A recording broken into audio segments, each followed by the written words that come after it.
یا اللہ، یہ بچہ کس کا ہے اور یہاں کیسے آ گیا؟ ایک بوڑھی عورت جسے ایک بچہ جانور کے گھونسلے کے اندر روتے بلکتے ملا تھا۔ اس تنہا جنگل میں وہ بچہ آخر کہاں سے آ گیا تھا؟ وہ عورت بچے کو لے کر گھر گئی، لیکن جب اس بچے کا راز سب کے سامنے آیا تو سن کر سب کے ہوش اڑ گئے۔ دن کا وقت تھا، جنگل پر گہری خاموشی چھائی ہوئی تھی، جیسے درخت بھی سانس روکے کھڑے ہوں۔ ایسے میں بوڑھی اماں حلیمہ جنگل کی ایک کونے میں لکڑیاں کاٹ رہی تھیں۔ ہر وار کے ساتھ اس کی سانس پھول جاتی، سینہ زور زور سے اٹھتا، مگر وہ رکنے کا نام نہیں لے رہی تھی۔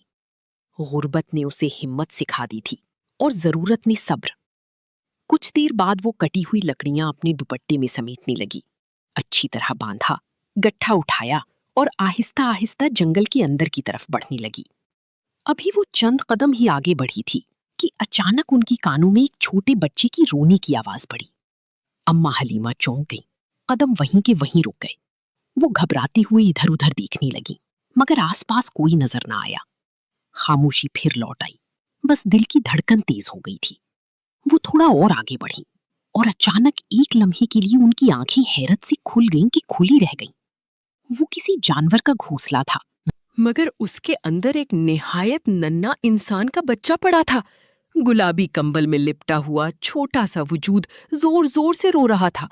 ایسا لگ رہا تھا جیسے بھوک نے اس کی سانسیں بھی چھین لی ہوں۔ اماں حلیمہ کا دل تڑپ اٹھا۔ وہ فوراً آگے بڑھی اور لرزتے ہاتھوں سے بچے کو اٹھا لیا۔ ان کے چہرے پر پریشانی صاف نظر آ رہی تھی۔ وہ بار بار ادھر ادھر دیکھنے لگیں، جیسے کسی کو پکار رہی ہوں۔ یہ کس کا بچہ ہے؟ کون اپنی اولاد کو اس سنسان جنگل میں چھوڑ گیا؟ مگر جنگل خاموش تھا، کوئی آواز نہیں، کوئی سایہ نہیں، کوئی انسان نہیں۔ آخرکار اماں حلیمہ نے ایک ہاتھ میں لکڑیوں کا گٹھا سنبھالا اور دوسرے ہاتھ میں بچے کو تھامے گھر کی طرف چل پڑی۔ وہ اس حقیقت سے بالکل بے خبر تھی کہ جنگل کے ایک گھنے درخت کے پاس ایک عورت بیٹھی یہ سب منظر دیکھ رہی تھی۔ اس کے ہونٹوں پر ایک عجیب سی مسکراہٹ تھی، مگر آنکھوں سے آنسو رکنے کا نام نہیں لے رہے تھے۔ وہ درخت کی ٹہنی سے ٹیک لگائے پھوٹ پھوٹ کر رونے لگی اور روتے ہوئے کہنے لگی، اے اللہ، تیرا شکریہ کہ تو نے میرے بچے کو محفوظ ہاتھوں تک پہنچا دیا۔ یہ کہتے ہوئے وہ عورت آسمان کی طرف دیکھ رہی تھی۔ کسی کو معلوم نہ تھا وہ کون تھی، بس اتنا نظر آ رہا تھا کہ اس کے چہرے پر گہرا غم نقش تھا۔ وہ تھے، کپڑے گندے اور بکھرے ہوئے تھے، جیسے زندگی نے اسے بار بار آزمایا ہو، جیسے خوشیاں اس کے دروازے پر آ کر واپس چلی گئی ہوں۔ وہ عورت آہستہ آہستہ وہاں سے پلٹ گئی۔ ایسا لگ رہا تھا جیسے وہ صرف اسی لمحے کی منتظر تھی کہ کوئی آئے اور اس کے بچے کو گود میں لے لے۔ آنکھوں سے آنسو بہتے رہے اور دل کا بوجھ ہلکا ہوتا گیا۔ دوسری طرف اماں حلیمہ وہ ننھا بچہ سینے سے لگائے گاؤں میں داخل ہوئی۔ گاؤں والوں کی نظریں فوراً ان پر جم گئیں۔ حیرت اور سوال سب کے چہروں پر تھے۔ ارے اماں حلیمہ، یہ بچہ تم کہاں سے اٹھا لائی ہو؟ اماں حلیمہ نے سادگی سے جواب دیا، یہ بچہ مجھے جنگل میں ملا تھا، تنہا تھا، اسی لیے میں اسے گھر لے آئی ہوں۔ یہ سن کر لوگ اور بھی حیران ہو گئے۔ تبھی ایک عورت آگے بڑھی اور تلخی سے بولی، ارے اماں حلیمہ، کسی کے گناہ کا بوجھ تم نے اپنے سر کیوں لے لیا؟ نہ جانے کس کی حرام زادہ اولاد ہے جو اس طرح جنگل میں پھینک دیا گیا، ورنہ کوئی اپنے بچے کو یوں ہی چھوڑ کر جاتا ہے؟ یہ الفاظ اماں حلیمہ کے دل کو چیرتے چلے گئے۔ ان کا دل ٹکڑے ٹکڑے ہو گیا۔ وہ سوچنے لگیں کہ لوگ کتنی سنگ دل ہو سکتے ہیں جو ایک معصوم جان کے بارے میں ایسی باتیں کر رہی ہیں۔ اماں حلیمہ نے فوراً مضبوط لہجے میں کہا، یہ بچہ میں لے کر آئی ہوں اور اس کی پرورش کی ذمہ داری بھی میری ہے۔ کسی کو کوئی حق نہیں کہ اس پر انگلی اٹھائے یا سوال کرے۔ ان کے لہجے میں ایسا یقین تھا کہ لوگ خاموش ہو گئے۔ آخر انہیں کیا اعتراض ہونا تھا؟ پرورش تو انہیں کرنی نہیں تھی۔ ایک ایک کر کے سب اپنے اپنے گھروں کو لوٹ گئے۔ اماں حلیمہ بچہ لے کر فوراً گھر کے اندر آئیں۔ انہوں نے دودھ گرم کیا اور محبت سے بچے کے منہ سے لگا دیا۔ بچہ شاید بہت بھوکا تھا۔ دودھ پیتے ہی اس کی رونے کی آواز دھیمی پڑ گئی اور تھوڑی ہی دیر میں اسے جیسے سکون مل گیا ہو۔ اماں حلیمہ مسکراتی آنکھوں سے بچے کو دیکھ رہی تھیں۔ ہونٹوں پر مسکراہٹ تھی اور آنکھوں میں نمی۔ اماں حلیمہ ایک بیوہ عورت تھیں۔ اللہ نے انہیں اولاد کی نعمت سے نوازا نہیں تھا، شوہر کے انتقال کے بعد وہ خود ہی محنت مزدوری کرتی تھیں، جنگل جاتیں، لکڑیاں کاٹتیں، انہیں بیچ کر اپنا گزارا کرتیں، اور آج شاید اللہ نے اسی بچے کو ان کی زندگی میں تحفہ بن کے بھیجا تھا۔ تبھی اماں حلیمہ کی نظر بچے کی گردن پر پڑی، جہاں ایک سونے کی چین تھی۔ وہ لمحے بھر کے لیے رک گئی، غور سے چین کو دیکھا، پھر سر جھٹکا دیا۔ یہ بچہ اب ان کی زندگی کا مرکز بن چکا تھا۔ اماں حلیمہ نے بچے کا نام فائزان رکھا۔ فائزان بہت خوبصورت اور ذہین بچہ تھا، اور اماں حلیمہ اپنی ہر طاقت اسی کے لیے وقف کر دیتی تھی۔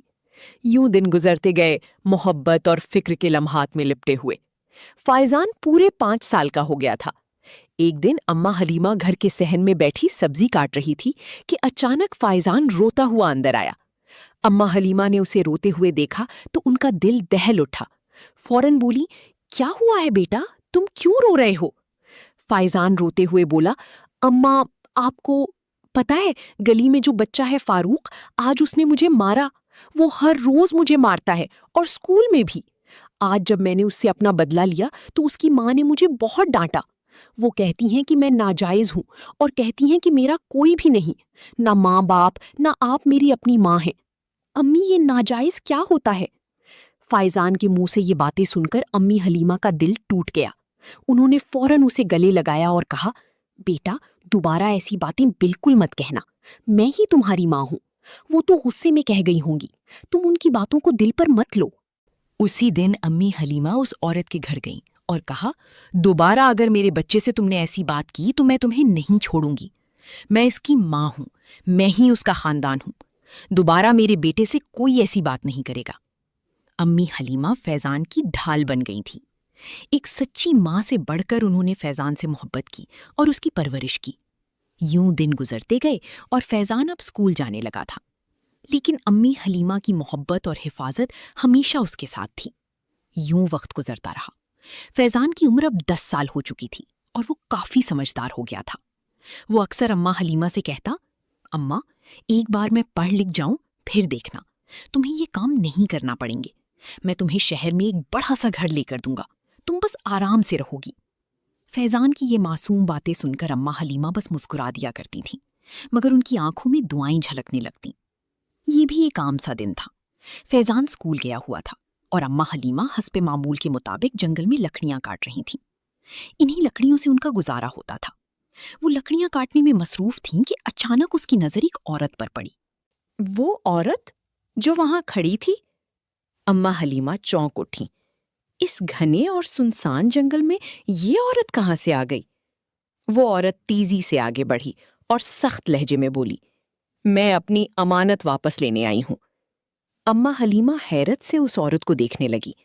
ان کے چہرے پر الجھن صاف نظر آ رہی تھی۔ بولی، تم کون ہو اور کس امانت کی بات کر رہی ہو؟ میں نے تمہیں پہلی بار دیکھا ہے، آج سے پہلے نہ تمہیں دیکھا ہے اور نہ ہی جانتی ہوں۔ وہ عورت فوراً بولی، میں اپنا بچہ واپس لینے آئی ہوں جو 8 سال پہلے میں یہاں چھوڑ کر گئی تھی۔ یہ سننا تھا کہ اماں حلیمہ کی آنکھیں حیرت سے کھلی کی کھلی رہ گئیں، جیسے ان کی جسم میں بجلی سی دوڑ گئی ہو۔ وہ چیخ کر بولی، خبردار، جو تم نے میرے بیٹے کو اپنا بیٹا کہا، وہ میرا بیٹا ہے۔ فیضان، دوبارہ میرے بیٹے کا نام اپنی زبان پر مت لانا۔ دینا تو دور کی بات، میں تمہیں اسے دیکھنے بھی نہیں دوں گی۔ اماں حلیمہ کی آنکھوں میں خون اتر آیا تھا۔ وہ کیسی اپنی لختی جگر کو کسی اور عورت کے حوالے کر سکتی تھی؟ انہوں نے فیضان کو اپنی کوکھ سے جنم نہیں دیا تھا، مگر اس سے بے انتہا محبت کی تھی، ایک سگی ماں سے بڑھ کر۔ وہ فوراً گھر کی طرف لپکی۔ ان کے چہرے پر گہری پریشانی چھائی ہوئی تھی اور دل خوف سے کانپ رہا تھا۔ اگر فائزان کو مجھ سے چھین لیا گیا تو میں کیا کروں گی؟ اماں حلیمہ گھر پہنچتے ہی چارپائی پر بیٹھ گئیں۔ غم اور صدمے کی وجہ سے اس کی حالت بہت خراب تھی۔ اسے ڈر تھا کہیں یہ بچہ اس سے چھن نہ جائے۔ کچھ ہی لمحوں بعد دروازے پر دستک ہوئی۔ اماں حلیمہ نے کانپتے ہاتھوں سے دروازہ کھولا تو وہی عورت سامنے کھڑی تھی۔ وہ فوراً روتے ہوئے اندر آ گئیں اور اماں حلیمہ کو دیکھ کر بولیں، خدا کے لیے میری بات کا یقین کریں، میں سچ کہہ رہی ہوں۔ میں آپ کو ساری سچائی بتاؤں گی، تب آپ کو یقین آئے گا۔ کہا جاتا ہے کہ وہ میرا ہی بیٹا ہے۔ وہ عورت رونے لگی اور ایسی باتیں بتائیں کہ سن کر اماں حلیمہ بھی حیران رہ گئیں۔ میرا نام مریم ہے. میں اپنے ماں باپ کی دعاؤں اور خواہشات کے بعد پیدا ہونے والی اولاد تھی. میرے 3 بھائی تھے، 2 بڑے جو مجھ سے عمر میں کافی بڑے تھے. جب میری پیدائش ہوئی تو سب بے حد خوش ہوئے کیونکہ میں خاندان کی پہلی لڑکی تھی جس نے اسکول دیکھنا شروع کیا. میرے والد ایک بہت بڑے آدمی تھے. ہمارے پاس دولت کی کمی نہیں تھی. میرا خواب تھا کہ میں ڈاکٹر بنوں. اسی لیے میرے والد نے خاندان کی روایت توڑ کر مجھے کالج بھیجنے کا فیصلہ کیا. میں نے داخلہ کروا لیا. لوگ میرے والد سے کہتے کہ بیٹی خراب ہو جائے گی، اسے کالج مت بھیجو، کل کو خاندان کا نام خراب کرے گی. لیکن میرے والد نے سب کے سامنے ڈٹ کر کہا، میری بیٹی ایسا کچھ نہیں کرے گی. میرے بھائیوں نے بھی میرا ساتھ دیا. ہمیں پورا یقین ہے کہ ہماری بہن کبھی عزت خراب نہیں کرے گی. اگر اس نے ایسا کیا تو ہم اپنے ہاتھوں سے اس کی جان لیں گے. میں بہت خوش تھی. ہر دن امیدوں اور خوابوں سے بھرا ہوا تھا. مگر ایک دن میری ملاقات کالج میں احمد سے ہوئی. احمد ایک غریب گھرانے کا لڑکا تھا مگر بہت سمجھدار اور ذہین تھا. اکثر ہمارے کام کے بات چیت ہوتی رہتی تھی. اس کے علاوہ نہ میں نے کبھی اس سے فضول بات کی اور نہ ہی اس نے مجھ سے کی. احمد مجھے پسند کرنے لگا. ایک دن اس نے اپنی محبت کا اظہار کیا لیکن میں نے اسے ٹھکرایا. مگر آہستہ آہستہ وقت کے ساتھ مجھے بھی اس سے محبت ہو گئی. جب میری کالج کی پڑھائی ختم ہوئی تو میں احمد سے بے پناہ محبت کرنے لگی تھی. میں چھپ چھپ کر اس سے رابطہ کیا کرتی تھی. احمد نے کہا، میں تمہاری گھر رشتہ لانا چاہتا ہوں مگر تمہارے ماں باپ کو پتہ نہیں چلے گا کہ ہم پہلے سے ایک دوسرے کو جانتے ہیں. میری بہن کہے گی کہ کالج میں اسے مریم اچھی لگ گئی تھی، اسی لیے ہم اپنے بھائی کا رشتہ لے کر آئے ہیں. احمد اپنی ماں کے ساتھ ہمارے گھر رشتہ لے کر آیا تھا مگر میرے ابا نے انہیں بے عزت کر کے گھر سے نکال دیا. سخت اور تلخ لہجے میں کہا، تم جیسے غریب لوگوں کو میں اپنی بیٹی کا رشتہ کیسے دے سکتا ہوں؟ کبھی خود کو دیکھا ہے؟ سڑک کے کنارے کے لوگ لگتے ہو تم لوگ. ہمارے خاندان کے برابر ہونے کی کوشش کر رہے ہو. احمد دل شکستہ اپنی ماں کا ہاتھ تھامے وہاں سے واپس چلا گیا تھا. یہ منظر میری آنکھوں کے سامنے نقش ہو گیا تھا.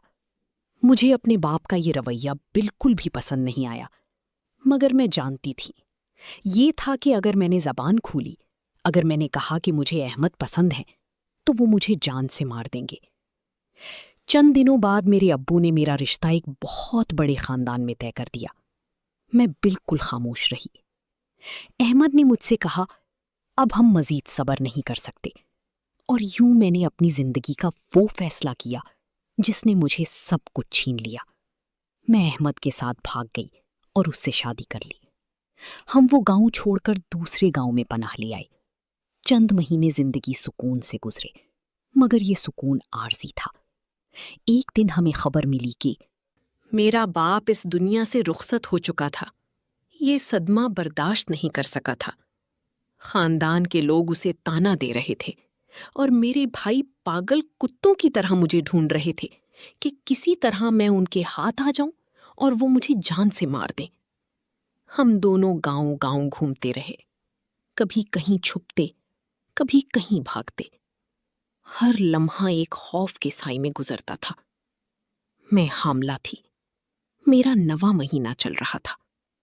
اسی دوران مجھے اطلاع ملی کہ احمد کا ایک خطرناک حادثہ ہوا ہے مگر میں جانتی تھی یہ حادثہ نہیں تھا. میرے بھائیوں نے جان بوجھ کر احمد کی جان لی تھی. یہ سچ میری دل پر بجلی بن کے گری. خوف میرے وجود پر چپک چکا تھا. میں ایک اور گاؤں چلی گئی اور وہاں ایک بوڑھی عورت کے پاس ایک چھوٹے سے گھر میں پناہ لی.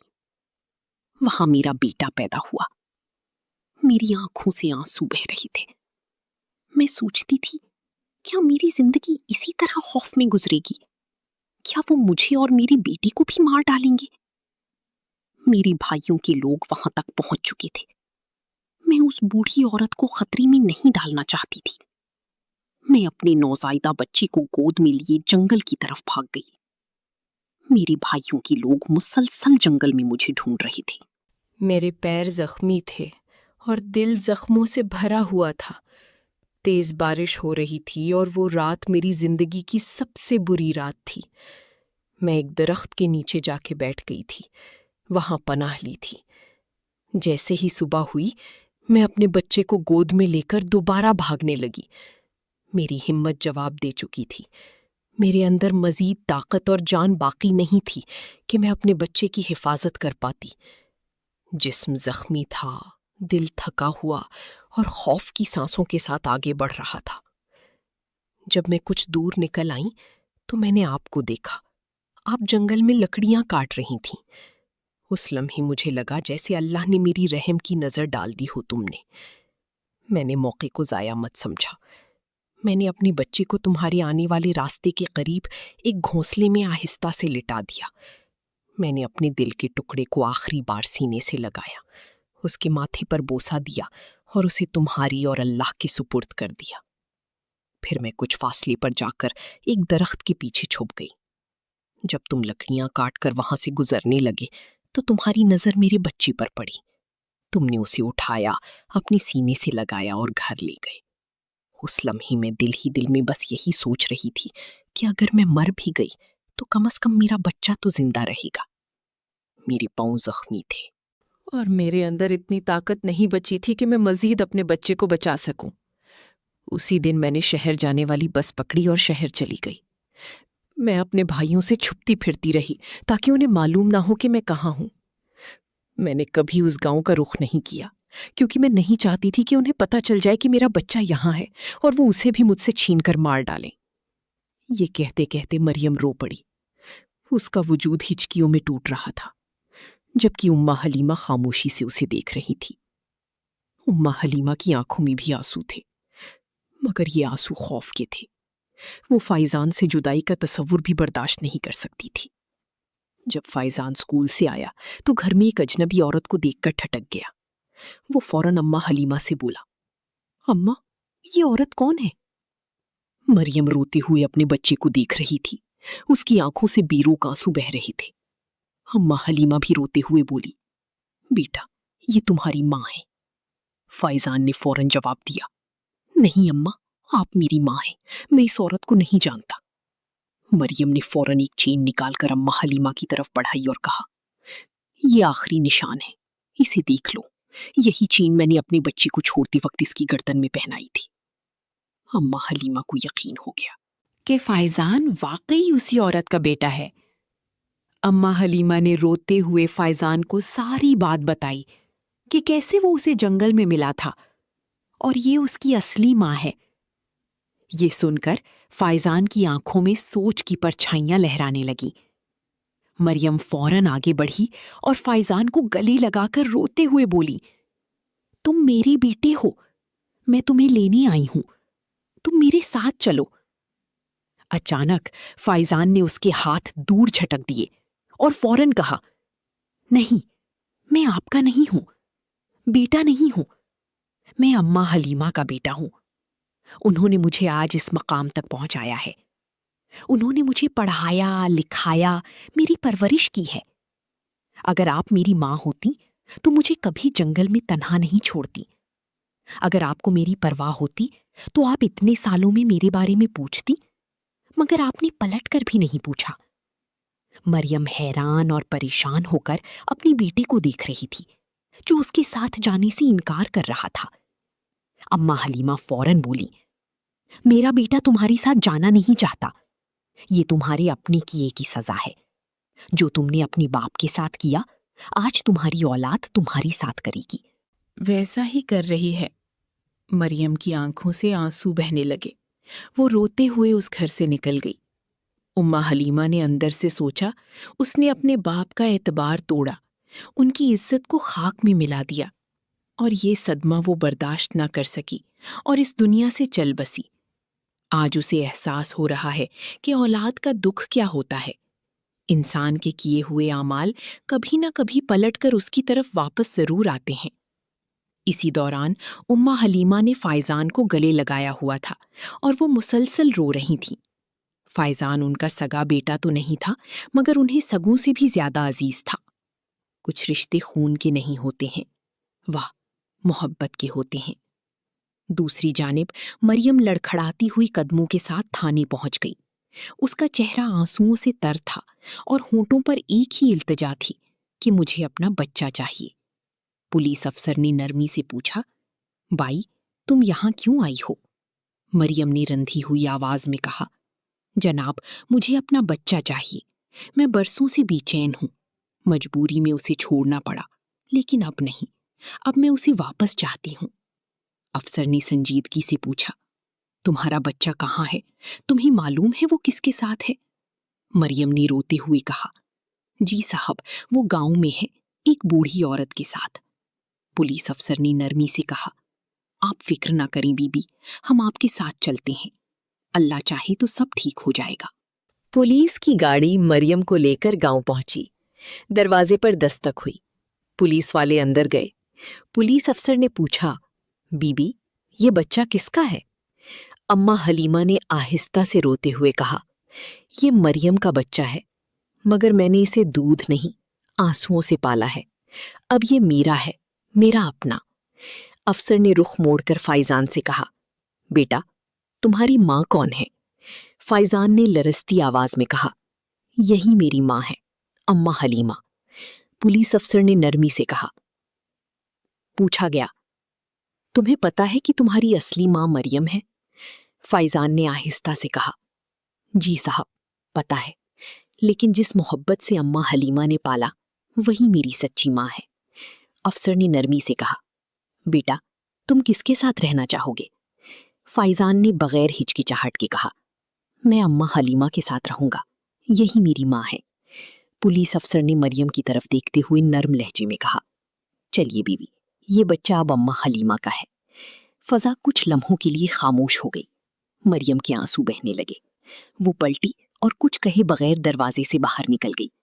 پولیس والے بھی واپس چلے گئے۔ مریم رو رہی تھی اور گاؤں کے باہر نکل آئی۔ چلتے چلتے ایک درخت تگے جا بیٹھ گئی اور زور زور سے رونے لگی۔ اچانک اس کے سینے میں شدید درد ہوا، وہ تڑپنے لگی، ہاتھ سینے پر رکھ کر ہانپنے لگی اور کچھ ہی دیر میں اس کی سانسیں رک گئیں۔ وہ وہیں خاموشی سے دنیا سے رخصت ہو گئی۔ اگر آج کی کہانی پسند آئی ہو تو ہمارے چینل مورل کانٹینٹ کو سبسکرائب، لائک اور شیئر کرنا نہیں بھولیے۔ ملتے ہیں اپنی نئی ویڈیو میں۔ اللہ حافظ۔